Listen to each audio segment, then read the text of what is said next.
everyone, and welcome back to High Button Sports here as we get set for action on none other than BMO Pad D for another Bedford home game here as the Bedford Blues taking on the Dartmouth Whalers. Dartmouth with some nice new threads out there. I mean, I don't know how new they exactly are, but pretty nice jerseys as that's the first thing that could have stood out to me today, but we are going to be getting right into the game here as Dartmouth tries to work that down. The captain, Baldwin, cutting to the middle. He looks to have speed. Steered aside there by Gallagher. Temple is a little cut to the middle there, and I think we got to keep an eye out for Baldwin there, the captain for Dartmouth. I think he's having a good year there along with Hunter McLean as Hunter McLean brings that puck to the net the opposite end, and we'll get a whistle on the play just 35 seconds into this game. So Bedford went up to Truro and beat them 13-1 after we last spoke. Bedford beating Cape Breton West 6-3 the last game we were here, I believe last weekend. Not exactly sure, they all start to blend together a bit, but I do know that's the last game we did, 6-3, and then heading to Truro for a 13-1 victory. So Bedford, it's business as usual for them as they continue on with their undefeated season here in the standings. At least we know that they fell short in 2 tournaments, but they are, I believe, 16-0 in the regular season here in the Provincial League. And I believe the next time I will be seeing you is they'll be taking on the other undefeated team, the Pictou Crushers, after Christmas, so we'll have that to look forward to. But we got a game on deck right here as Dartmouth works down the left side, and that one kind of tipped over in front. Took a bounce off the Bedford player's stick and hit the post, but Gallagher, Temple, calm, cool, collected in net there. Steered aside, and then it gets worked into the right side. That one off O'Leary's stick. And then they try to work that back. Dartmouth with a chance there in front. They shoot, and a big save there on the opposite side as Gallagher Temple gets over for a great save. And I might have even heard some Dartmouth parents celebrating beside me as that looked like it was in, especially from our angle here. Gallagher Temple gets some props from his players. I think they saw how close it was as there was about half a foot open there on the left side as GT was down there in the just stomach on the ground, sprawled out, and he somehow got over to it, and a big save for him to start out the game as Dartmouth worked that in deep. Quentin Land going into the corner. He'll free up that puck, but Baldwin will pick up on that for Dartmouth and behind the net, and he'll look for a cutout in front. He'll play that to the middle, and he'll miss a stick and fall back to the second defender there, who's going to have to wait for a tag on, but he works it down cleanly there as Land leaves that for his defensive partner, McPhee. McPhee with it. McPhee works that over to Van Polgeest up the left side, and he's going to have a breakout. Van Polgeest working to the outside, and he fans on the backhand as he went for the deke. He had a shot at it. I don't know if that was going in. He had the goalie down to the butterfly, but he would have had to really pick his spot to put it in. He fanned on it, and now they're going to turn it back the other way. Baldwin took off the puck there. Just kept onside there. Hard into the boards. No call there as McPhee in a collision there, but the ref deems that mutual. Worked back over to Van Polgeest, who has some open space there on the left side once again as he'll stick handle and try to play that back. It'll be just knocked out of the zone there. Now Mood turns that over as he had to wait for his team to tag up, and it'll be worked back the other way. Dartmouth with speed. McDonald there for Dartmouth on the left side. He'll be cutting out, and then Mood takes a swing at it and clears that out. Back in behind now is looking to cut out. Murphy works that over to the left side, and they're going to pick up speed once again as the Bedford defense kind of back off there, and Robertson pushes him enough to force him to just take a hard shot in, and that one will get tipped around, and Robertson's going to chase after that behind the net. He'll have not too much time to work with it, but he'll get pressured into the corner. 2-on-1. He's tying it up. It gets plucked out by Dartmouth there as they try to work it around. Bedford first to that.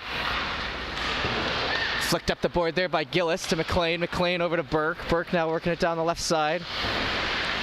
In past the ringette line and into the back left corner. McLean now with it in behind the net. He's going to work it out in front, try to create a rebound shot in, and that misses off the left side as Bedford trying to get in on the scoring chances as Gillis works that back. Gillis DDD pass there and then worked up to the middle to McLean. McLean cutting in. He's looking for a backhand, and that one steered aside, but the puck's still loose, and it'll come back to the line there. Perfect receiving of the pass there by Duffy as he shoots in a hard one. Looking for a rebound, covered up. Nice save. some good play here to start out this game from both sides. Dartmouth certainly holding their own against this top Bedford team, but Bedford, you can tell they've studied the schemes as they're kind of not panicking out there when Baldwin or any of the power skating defensemen on this Dartmouth team has tried to bring that puck into the zone. They've stayed put and have been able to create those turnovers. So Duffy gets that on the left side. In behind, O'Leary gonna chase. It'll get worked up the left side though regardless, and now cutting out is Duffy one-on-one with a man deep in the zone. He'll catch up to that puck first, try to work that open, it'll be cut off. Duffy with it still, works that over to Brewer. Brewer's going to try to get that out of the zone now. He's going to have to chip it by 1 and 2, and they have an odd man rush coming back the other way. Brewer looking for the pass. That one hits the shaft of the stick. Worked in behind the net there, over to the right side. Coming back through the middle, Brewer tries to play it once again, and it'll get knocked on down. Quentin Land with it. Land stops up with a nice play there, turns on a dime, works that up the left side and finds the open Van Polgeest, and then he'll try to get it in, but it'll come out to center, and everyone's tagging up there, so now McPhee works it down. McPhee coming down the left side, he'll cut in behind, covered up by Van Polgeest on D. The defensive forward, Van Polgeest, trying to beat him to the outside. He'll get beat by Baldwin, though, to the inside, and now they're coming down, and he falls down and picks it back up. It's actually McDonald down there, so we got a couple speedsters on this Dartmouth team. Picked up in the zone, worked over to Van Polgeest. It bounces off his stick and gets sent back into the middle, and then over to Jones, back to Land. Land, calm, cool, collect up the left side once again. Van Polgeest tries to get it to Mood. He'll fan on it. Played in towards the middle and batted away over to McPhee. McPhee has that fall off his stick. He'll go to retrieve. McPhee picks that up, tries to send it through the middle, just mixing Mood. Mood, one of the better offensive players on this Bedford team, hasn't had a chance yet in the first 5 here. It shows a little frustration. Gillis works that in the left side. Gillis sends that down into the zone. McLean tries to battle for that, but it'll end up falling out, and now it'll be Gillis hustling after that puck. Gillis catches up and he'll have to work quick. He plays that back to Robertson. Robertson there on the right side. He'll play that to the middle, back to Gillis. A bit of a risky pass that gets through. McLean now taking on Baldwin, trying to chase it down the left side, and he's got an edge. McLean working it to the outside, tries to play out front, and a kick save there by the goaltender. McLean tries to play it in front again. Puck still up for grabs there. McLean grabs. McLean stick handles, passes it over to the right side, shot in off the glove of the goaltender. Burke now pressuring. Burke now with it down low. Burke now trying to work it in front to the tip to McLean, and they put it in. 1-0 Bedford on a nice play between Burke and McLean, as McLean did a lot of the grunt work to keep that puck in the offensive end. Burke saw his opportunity and able to chip it back out in front, and McLean with the finish. 1-0 Bedford. Good pace to the game here to start us out. 8:42 to go in there in the first period. That one worked in, and